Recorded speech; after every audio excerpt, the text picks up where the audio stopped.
Let me just start also by saying that to be a third presenter is usually a challenge, but to be a third presenter with Phil and Adam, legends in the loyalty space, is somewhat daunting. So it's really wonderful. Thank you, Phil and Adam, for agreeing to join this conversation today.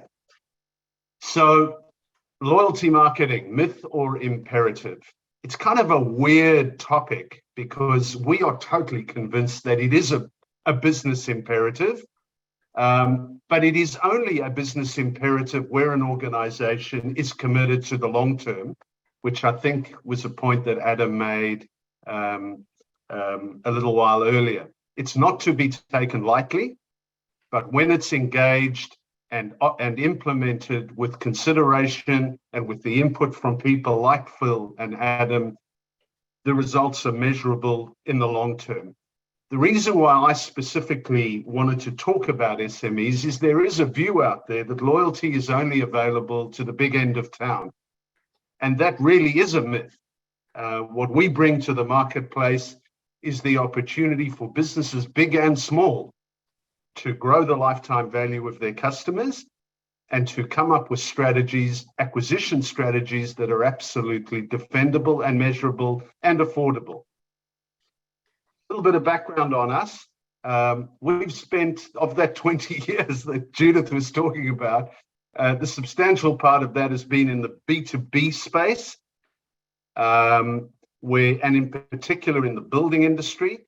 So having people like Kirsty on the call in this conversation, the opportunity with tradies and in the building industry is something that we know fairly well.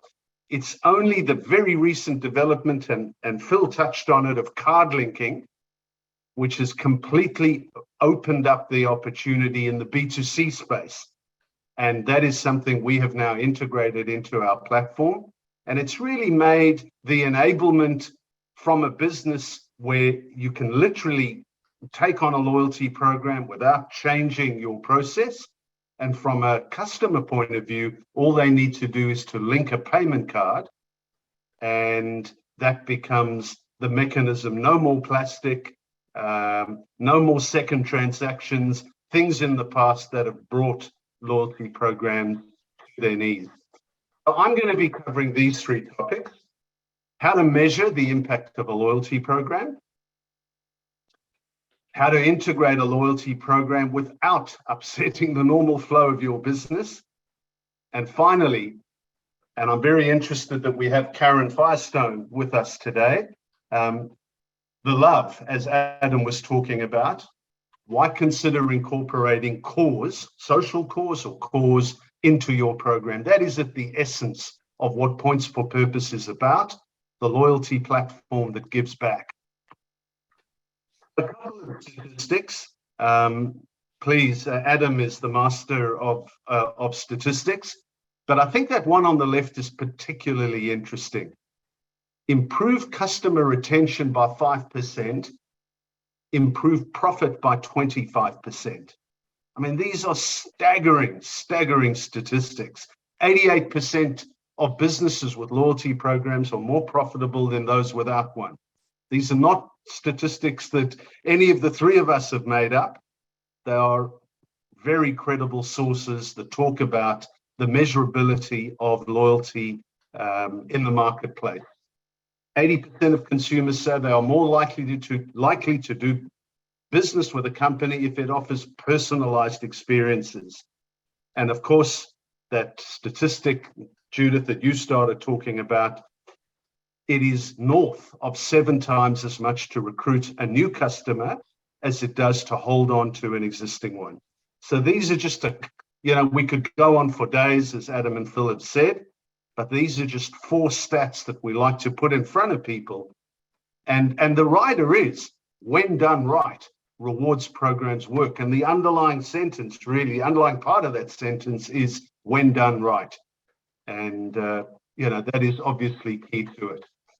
So what we do is we provide a powerful way for businesses, organizations, profitable organizations or in the not-for-profit sector, to retain all you need to do between the corporate sector and the not-for-profit sector is replace the word customers with donors, or in terms of employees, replace the word customers with employees, because retention work is as important in holding on to your employees as it is with customers, and many of the ground rules apply across the board.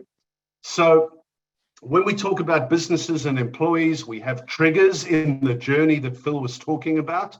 When new employees come on board, for work anniversaries, achieving individual KPIs, birthdays, anniversaries, there is no shortage of opportunities to build the love, as Adam was talking about. And then if you go down into the customer side of things, you will see that many of those ground rules remain the same. When a new customer becomes a customer, for simply being a valued customer, what does a valued customer look like? Are they your ideals or influences, as Adam was talking about? How do you pick them up, and how do you start to build the lifetime value of those customers such that it works for them and it works for your business as well? So to the specific topics that Judith put forward, how to measure the impact. There are 4 key aspects that we look to when determining the impact of a loyalty program. Adam was talking about 11. We've kind of distilled that down to 4. How are we impacting average transaction value? How many businesses out there don't even know what the average transaction value looks like? And how can we start to move that in a direction that grows for the number crunchers like Ivan K amongst us? How can we do that in a way that actually drives a profitable result? How are we impacting average basket mix? So you can actually do the same turnover, but become more profitable if you can influence your customers to be buying more of those items that drive your bottom line. And that can very readily be done with incentives that are real and valued through the process. So growing a business does not necessarily mean growing turnover. You can do the same turnover and change the mix and end up with a highly profitable result. Adam also spoke about frequency. This is a key driver. If you've got a customer coming in and spending with you once every 6 weeks, if you can pull that back to once a month, do the math. The impact on the business is significant. And then lastly, how are we impacting customer acquisition? Certainly retention is the focus of a loyalty program. Ivan K talks a lot about the funnel. Please understand that acquisition is very much part of the loyalty mix. It's simply you will become a much more effective acquirer once you actually understand who your ideals are in Adam's terms, because that then gives you a framework to go out and get more like them. This little table is a very interesting one. Again, for the number crunchers, the Craig Saffins and Ivan K's amongst us. What it does is it looks at your margin across the x-axis, starting at 15% on the right and going all the way up to 50, and we can go left and right of that. And then we look at platform fee. What is the cost per transaction of the platform? And then what uplift in turnover you require to break even. Now, these percentages assume 100% of your customers are in the program. If you've only got 20% of your customers actually enrolled in the program, divide these percentages by 5, i.e. 20% of the number. But I thought long and hard about whether to put something like this with lots of numbers on the screen in front of you, but I'm very pleased I did, because what it does is it actually shows that loyalty is not a myth. Once you actually decide to activate the journey, as Phil was talking about, it is measurable to the dollar. And we love measurement, And certainly at the end of the day, unlike a lot of other marketing out there, loyalty is 100% measurable. How to integrate a loyalty platform without upsetting the flow of your business? I think this is question number 2 for me, and it's really key. Are you actually going to have to change the way in which you operate, or can you implement this in a way that is seamless to your business? And the bottom line, as my screen seems to have frozen, no, it hasn't. It all starts with undertaking an upfront discovery session. And might I say, this is something that Adam is an absolute past master at, an expert at. But if you don't get that discovery session right at the get-go, you can hurtle off in the wrong direction, and that can become counterproductive. Do the discovery session upfront, and which may ultimately determine that you should not implement a loyalty program. But what a great outcome to actually know either way. Understanding the business flow in your business and then matching the available transaction processing options to best suit these.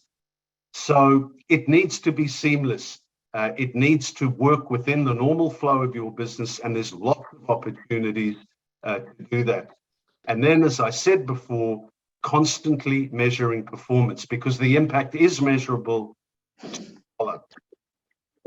terms of ways to integrate loyalty for businesses big and small, we have 3 platforms that we typically work with.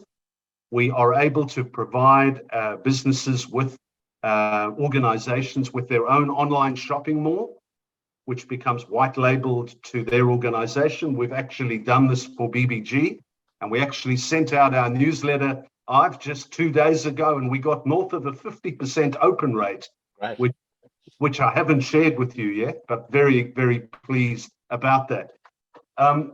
Incorporating card linking. Judith, you mentioned that you were talking with Adam and Phil about Google's getting rid of cookies. Well, that is a significant development, because it basically means that the affiliate networks are going to have to change the way they operate. Card linking is a wonderful solution to that, in that all your customer needs to do is to register their preferred payment card, and the platform does the rest. And for those that are still B2B, where payment is not by payment card, the old-fashioned file upload, which is where we've been for the last almost 20 years, very straightforward. There are definitely simple ways that businesses big and small can incorporate loyalty into their business. Can I just say something in respect of that? I've put in the chat our BBG Rewards program, and for our members, usually it costs money for someone to set their own rewards program up. As a member, you can actually put your products on the BBG Rewards platform as if it's yours. Absolutely. And there's points going everywhere, and worthwhile talking to Ivan. So if you're really interested in doing that, which we haven't really marketed, just put rewards in the chat, and then Ivan will contact you to put your product onto the BBG platform. So just type in rewards if you're interested. Absolutely. Thank you, Ivan. Communications is key. And what we've also done for businesses, for SMEs, businesses big and small, is put a lot of time and effort into supporting the communications process. So I just mentioned the EDM that was approved by Jeff Hirsch, who works with Ivan in BBG. We very carefully curate the content, special offers from those participating businesses, as Ivan was talking about. Content from Odile Faludi, who's a member of BBG, at the start of the EDM, engaging content where we are bringing together both the money and the love in a way that Adam was talking about. My last question really is why you would consider incorporating social cause into your program. And I know I've spoken with Adam about this on several occasions. It is all about the love. It is all about ensuring that you have shared value. And Ivan Kay talks about KLT, know, like, and trust, which is central to the BBG ethos. That ethos, frankly, should be front and center for any business. Unless you have trust between you and your employees, between you and your customers, you really have little, if not anything. So understanding what's important to your customers and then rewarding what is important to them in a way that is meaningful to them is at the core of what Point for Purpose is about. I make the point that millennials in particular, I know, Adam, in your research, you've covered this extensively. Millennials will cross the road to do business with organizations that they perceive have social cause front and center. And certainly, if we are blind to that, we are missing out on a significant and upwardly mobile sector of community. Cut through. How, in a world which is significantly splintered by virtue of social media, Facebook, Instagram, YouTube, you name it. Ivan Kay's got another 27, I know. How do you actually engage with people? And this is a little bit of back to the future, because if your customer is even willing to share with you what's important to them, you have a fresh and active conversation. If you can then support that which is important to them every time they transact with you, you then have a strong relationship that around which a whole lot can be built. You may have a CSR objective. CSR, corporate social responsibility objectives, are not just for the top 100 companies. We all have causes that we are passionate about. And why should you as a business not do that yourself? I know, Natalie Sassoon, that's something that's important to you. And at the end of the day, it makes good business sense. And there's lots and lots of research to bring that up. And of course, the impact on the communities in which you operate. I love this picture. This is Harvard Business Review. Brand loyalty is built on shared values. At the end of the day, this picture actually embodies a lot of what I've been talking about, and the opportunity to then build a solid business relationship based around the fact that shared values is absolutely present. That's my presentation, Judith. Thank you for that.